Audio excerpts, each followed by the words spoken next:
it'd be nice to just get away from it all, to pack up your bags, put your modern day worries behind you and just, leave? That's always been the dream of Animal Crossing, and we're just 2 weeks away from hopping onto a plane and getting the hell out of here with Animal Crossing New Horizons on Nintendo Switch. We were lucky enough to go hands-on with the game this week, getting the taster of this new island life from the very start, and then also jumping a little later into the game to see how it can change and evolve. And honestly, it's just as charming and delightful as you would hope. We're only going to be scratching the surface with this video and from what we got to play, but here are 10 things that we loved about our time with Animal Crossing New Horizons. Number 1. This game is just so pretty. The first thing that really hits you about Animal Crossing New Horizons is just how incredibly good it looks. It's always been cute and cartoony, and a lot of that will have been down to the hardware, whether it was the GameCube, the DS, Wii or 3DS. The Nintendo Switch is way more powerful than all of those, and so while New Horizons keeps the same style, it just lavishes it with so much more loving detail and nuance. You can see the fuzzy, almost felt-like appearance of Tom Nook and the other animals. There's a gorgeous sheen and flow to the water now. The leaves rustle on trees as the wind blows, and there's realistically cast shadows from butterflies as the sun dips below the horizon. It is quite simply sublime and possibly one of the best looking games on Nintendo Switch. Number 2, bigger pockets and a quick inventory. If there's one thing that's always a bit annoying in games, it's having a small inventory and needing to juggle things around. New Horizons does a few key things to help here. For one, the inventory is a bit bigger than in New Leaf, giving you 20 slots to fill up from 14, and for another, as you're running around grabbing anything and everything in sight, items that can be stacked will automatically do so in your pocket inventory, saving you from the fuss of having to organise things all of the time. Oh, and when it comes to the tools that you'll be dragging around with you, you'll also have a new quick tool wheel to switch straight to what you want, instead of needing to tap endlessly to cycle through to that fishing rod. Number 3, a top-down camera angle. Though the camera is still locked to point north when you're out and about, you can now tilt it for gameplay while running around your little world. You've got the standard angled view that was introduced to the series in Animal Crossing Wild World, really showing the curvature of the Earth. There's no flat earthers here, but if you flick the right analog stick, you can get more of a top-down view that was found in the original GameCube game. This can be a real blessing at times when running around, as trees and buildings can sometimes start to obscure your view, and you might miss that crack in the earth to show that there's a fossil for you to dig up, or something along those lines. Number 4, the museum. Another real wow moment comes the first time that you step into the museum. Compared to New Leaf, this place feels much less like a video game style collectorium and more of an actual museum with real exhibits that showcase all of the wonderful things that you've caught and donated to Blathers. The museum has got 3 dedicated wings to it. You've got the fossils, obviously, which let you go and check out some dinosaur skeletons. You've then also got the aquarium side of things, where all of your fish will be happily floating around. And then you've got the insects, which has a real butterfly garden style vibe to it. Getting to visit all of this and see how your collection is growing is going to be a real treat in New Horizons.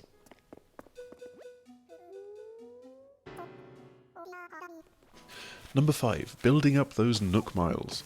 You know how your phone actually tracks your footsteps and your locations and tries to figure out your daily routine these days? Well, so does the Nook phone, but taking it to an almost dystopian extreme as it tracks literally everything that you do. Even more dystopian, it then rewards you for things as well, handing out Nook Miles for stuff like chopping and collecting wood from trees, for catching fish, for crafting tools and furniture and more. Those Nook Miles can then be handed in for rewards. They're not just there for keeping tabs on your progress through the game and all of the things that you've got up to. Number 6, doing DIY for yourself. That's right, in a decision that will have you questioning if Tom Nook is feeling alright, he actively encourages you to engage in a little bit of DIY. Not only that, but he'll let you use his own personal workbench to do so. Those shops like Nook's Cranny will eventually show up on your island so that you can buy items off the Nooks as well. When you're getting started, you'll be building a lot of stuff of your own, gathering wood, picking up tree branches, that kind of thing, to make your first tools and your first bits of furniture. It's all tied into DIY recipes which you can collect, buy or find and store in your phone. Then you just need to rustle up all the materials needed to actually make something from them and voila, you've got a delightful little table or something. Number 7, improved home decoration. But where are you going to put that table? Well, probably in your home. New Horizons seriously amps up the home customization options in the game. As soon as you've moved on from your starting tent and have a house, you can switch into a decorating mode with a simple tap of down on the D-pad once you're into your abode. And then you can just pick up and drop various bits of furniture to your desired layout. There's no more grabbing and shoving things around using your villager, unless you really want to for some reason. There's also much more flexibility with where you can place things, especially wall-mounted stuff, letting you really fine-tune your home decor. Number 8, the town is your canvas. Another key feature is now being able to place furniture and objects outside. But in my head from the announcement I was thinking, cool, I can have a little barbecue spot next to my house. This demo showed me just how far this stuff can really go. The entire town, the whole island really is your canvas to play around with and customize. There's a bouncy horse playground here, a climbing frame there, a bizarre giant teddy bear corner over here. Okay, that was a bit weird. Anyway, you can really let your imagination run wild, and it's going to be fascinating to see how people create these actual vibrant feeling towns instead of the kind of collection of houses that you had in previous games. Number 9, redesigning your island.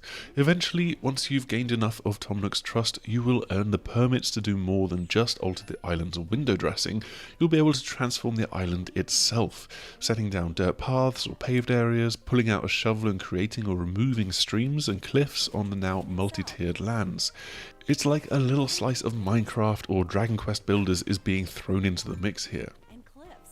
It can be a little bit fiddly to get used to, so things like getting the diagonal edges to a cliff or painting a path requires you to manage to get your villager in exactly the right spot to actually trigger that function, but this is a really empowering tool for players and, hopefully Nintendo can just tweak it a little bit with some patches down the line. Number 10, local multiplayer. For the first time, Animal Crossing has got local co-op on the console itself, and it goes beyond just sharing an island between the various characters. It lets you call up any of the other users who've set up a shack on the island and then run around together getting up to all sorts of mischief. Well, as much mischief as Animal Crossing will allow. With a single island possible per console, you can have up to 8 people move into an island, and then you can use the Call an Islander app on your phone to get others to join you. The camera is locked to the lead player, respawning anyone that gets too far off screen so that they won't get lost, but you can quite easily switch who the camera is going to follow around and who the lead player is.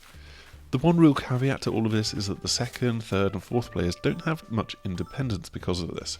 They also can't call up their own inventory and have to cycle through tools with a single button instead of being able to use the quick wheel.